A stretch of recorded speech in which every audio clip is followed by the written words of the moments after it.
On a warm summer morning, Bill McCubbin strolled through a cracked, empty parking lot tucked away in the Redwoods.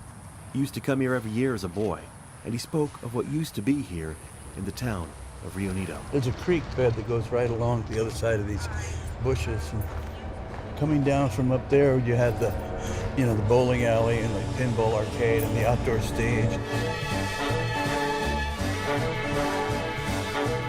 Behind the parking lot next to an old lodge, he pointed to a concrete stair leading to a big multi-room house overlooking the old stage. Yeah, that was the house that would house all the musicians, whether they were coming in for one night or all summer. The party house for the band. Oh, I'm sure it got noisy.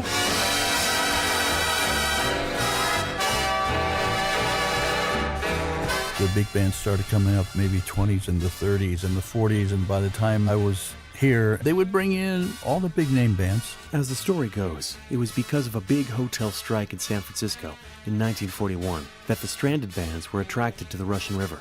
Rio Nido became host to some big names, Like Harry James, Woody Herman, the Four Aces, all those guys. including a newcomer named Frank Sinatra. Fly me to the moon, let me play among the stars. Ballroom dancing was just the thing. Yeah, it's a whole history. It goes way back, from the big band era up to, I guess Dick Crest would have the band here every summer, I believe into the 60s. And then, I don't know if they had different, like Grateful Dead played here at one time, I understand.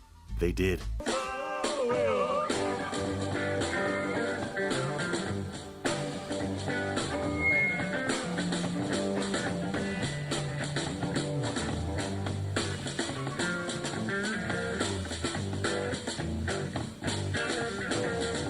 On a much colder morning, John McCarty talked about the night of September 3rd, 1967, when the Grateful Dead gave a performance at the still-standing dance hall in Rio Nido. This is still pretty early in their existence. For instance, they were the intro band to the Jefferson Airplane, let's say, at venues in the city.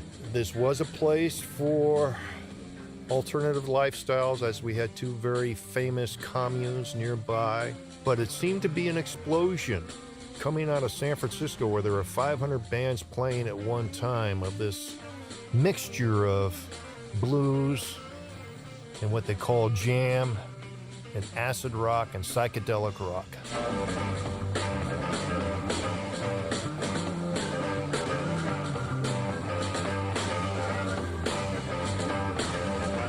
And it is said, as an interesting side note, that the Grateful Dead, when they negotiated their contracts, demanded at least 5 hours on stage, because this was the average length of an acid trip. It was a time of change, one that eventually produced a cracked, empty parking lot tucked away in the Redwoods.